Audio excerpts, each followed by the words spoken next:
baru-baru ini juga ada murid saya itu yang hobinya itu ini upil kemudian gila. Itu tanpa dia sadari itu dia sering melakukan itu. Assalamualaikum warahmatullahi wabarakatuh. Hai everyone, selamat datang di video aku. Nah, di sini kita bakal bahas topik tentang mendidik untuk membentuk karakter anak usia SD. Nah, di sini kita bakalan ngobrol santai nih tentang bagaimana sih cara kita mengembangkan karakter seorang anak SD, dan itu mulai dari kegiatan-kegiatan kecil atau kegiatan-kegiatan yang membuat dia itu merasa ini bakalan membuat kita menemukan karakter seorang anak itu.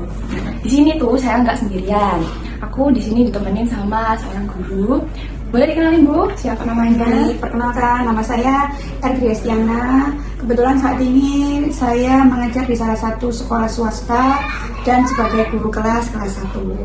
Oke, baik. Kalau boleh tahu mengajarnya sudah berapa lama Ibu? 7 tahun jalan ke 8 tahun karena sudah ngajar dari 2018 dan sekarang sampai tahun 2025. Wah, udah lama banget nih. Berarti udah menemukan berbagai macam karakter anak, cerita-cerita unik dan pengalaman-pengalaman lucu ya dari para murid-murid ini. Banyak sekali. Nah, lalu masuk di pertanyaan pertama. Menurut Ibu, kenapa sih pendidikan karakter itu penting banget buat diajarkan dari anak usia SD? Penting banget ya Mbak, karena usia SD itu merupakan periode krusial di mana fondasi untuk membentuk karakter anak. Saat anak itu berhasil kita bentuk pada usia SD, maka itu akan berkelanjutan pada jenjang-jenjang selanjutnya sampai dia dewasa. Karena itu penting sekali untuk menanamkan pendidikan karakter pada usia SD. Nah, itu tadi berarti karakter dari awal fondasi saat di SD itu bakalan membentuk anak itu hingga ke bagian selanjutnya. Nah, lalu pertanyaan kedua, kalau harus memilih salah satu, karakter apa sih Bu yang paling utama, yang paling dulu untuk diajarkan ke anak-anak itu? Kalau menurut saya yang paling penting itu nilai religius ya. Karena dalam nilai religius itu sudah mencakup semuanya. Mulai dari karakter anak itu akan saling menghormati karena banyaknya perbedaan. Kemudian nilai-nilai ketuhanan, setelah dia paham akan nilai Tuhan, maka dia akan bisa membedakan mana yang benar, mana yang salah. Jadi nilai religius itu harus didahulukan. Karena ya seperti yang kita tahu, dasar negara kita Pancasila itu di nomor 1 aja udah benar Tuhan yang Maha Esa. Jadi ya karakter yang paling utama diajarkan adalah nilai ketuhanan. Oke, lanjut. Kalau membahas soal peran orang tua, peran guru, bahkan peran orang di sekitar, itu seberapa besar dulu untuk peran mengembangkan karakter seorang anak? Kalau ditanya seberapa besar, tentu sangat besar ya, terutama peran orang tua. Karena memang waktu anak lebih banyak dihabiskan bersama orang tua. Kalau dengan guru kan mungkin hanya dari pagi sampai siang saja, setelah siang dari sampai ketemu pagi lagi mereka bersama orang tua. Pengawasan orang tua, cara orang tua mengasuh anak itu akan sangat berpengaruh pada karakter anak. Jadi kadang itu kita itu sedikit kewalahan kalau di sekolah, karena memang terutama saya sebagai guru kelas 1 itu dari TK kemudian masuk ke kelas 1 itu pastikan tentunya karakter anak ini masih ranahnya mereka masih bermain, belum mengenal disiplin, tanggung jawab dan lain sebagainya. Nah di situ 3 bulan pertama itu biasanya kita itu sangat-sangat sulitnya mengenalkan anak bahwa mulai mengenalkan anak tentang pendidikan karakter, mulai membentuk mereka menjadi kepribadian yang lebih baik. Jadi kita sebagai guru tentunya akan mengajak orang tua karena mereka yang lebih banyak waktu bersama anak, saling berkomunikasi, kendala apa, kemudian anak ini harus dididik lebih baiknya dengan cara seperti apa. Intinya guru dan orang tua ini harus saling berkomunikasi supaya kita berhasil membentuk karakter anak untuk bisa menjadi pribadi yang lebih baik lagi gitu. Oke, jadi peran orang tua dan guru ini saling bekerjasama ya, saling berkaitan untuk berkomunikasi. Bagaimana sih mengobrolkan tentang karakter anak ini, apakah sudah membaik atau mungkin berkembangnya sudah pesat atau bagaimana, itu saling mengomunikasikan dengan orang tuanya. Lalu contoh kegiatan kecil apa Bu yang bisa membentuk karakter? Kalau sekarang itu kita lebih dipermudah ya, karena kalau di kurikulum sekarang itu guru tidak lagi monoton sebagai pemberi ilmu, tapi guru ini hanya sebagai fasilitator. Kurikulum sekarang itu sudah dirancang sedemikian rupa untuk membentuk karakter anak, mulai dari proses pembelajaran yang tidak lagi anak mendengarkan, tapi di mana itu anak mencari, anak berdiskusi, kemudian anak berani diajari untuk berani tampil, mempresentasikan hasil apa yang sudah dikerjakan. Jadi itu contoh-contoh kecil ya. Jadi kayak misalkan dalam pembelajaran pendidikan Pancasila itu sudah ada nilai gotong royong saling dalam piket kelas, itu setiap hari yang akan kita lakukan. Mereka akan kenal yang namanya tanggung jawab.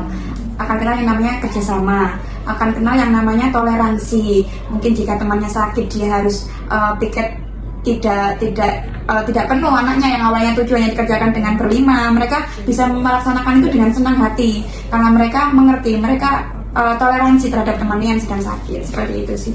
Jadi banyak sih sebenarnya kegiatan-kegiatan sehari-hari itu yang mengacu ke sana. Kita mengajarkan anak untuk saling berbagi, tidak mengejek satu sama lain. Itu pembentukan karakter yang akan kecil tapi berpengaruh besar. Iya, benar.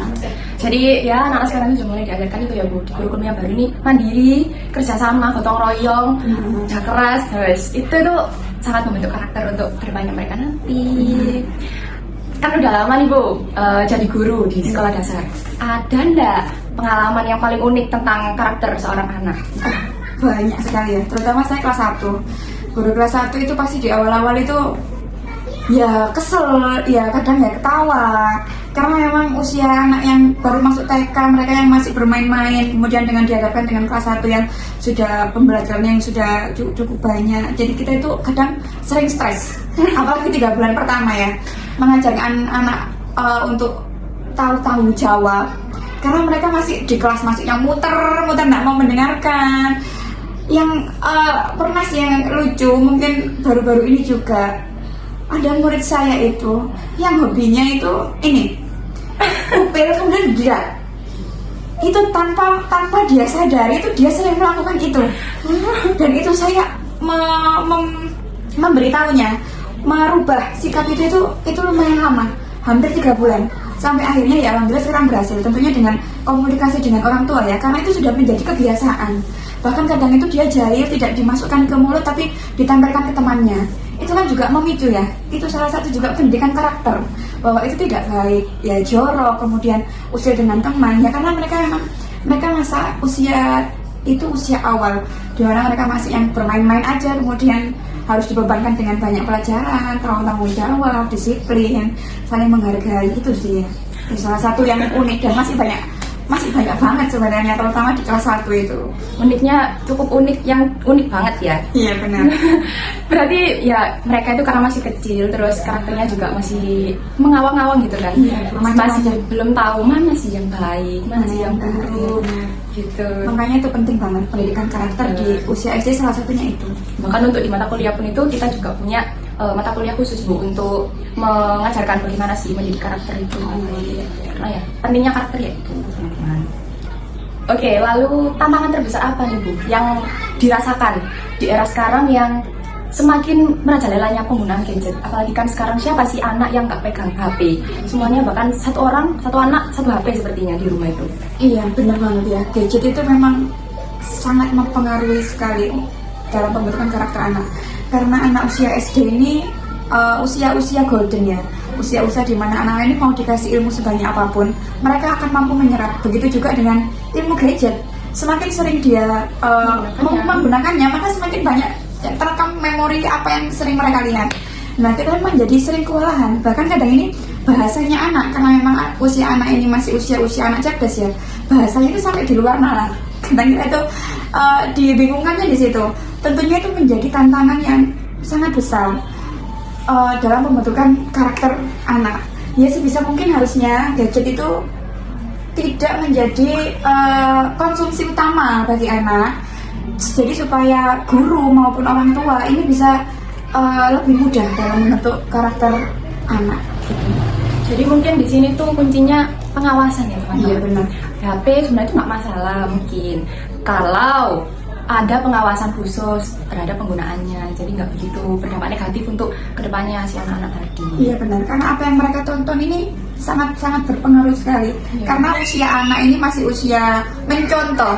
Jadi apa yang mereka lihat itu yang mereka lakukan gitu. Jadi kalau kita nggak mengawasi penggunaan gadget anak-anak kita sendiri yang akan menyesal nantinya gitu. Karena kita juga nggak tahu ya apa yang dilihat tadi. Terus kalau negatif gimana mereka nyontoh dengan apa yang mereka lihat itu juga berdampak negatif nantinya. Iya, benar. Nah, dari tantangan tadi, kan solusinya itu pengawasan ya Bu? Iya. Menurut Ibu, kalau misalnya orang tuanya itu sedang bekerja, pengawasannya itu bagaimana ya? Biar lebih ekstra dan aman lah untuk penggunaan gadget ini tadi. Tentunya kalau memang orang tua itu bekerja, kemudian anak itu hanya bersama dengan mungkin neneknya atau mungkin dengan pengasuhnya. Kalau saya sebagai diposisikan sebagai orang tua, saya tidak akan memberikan fasilitas gadget terhadap anak saya.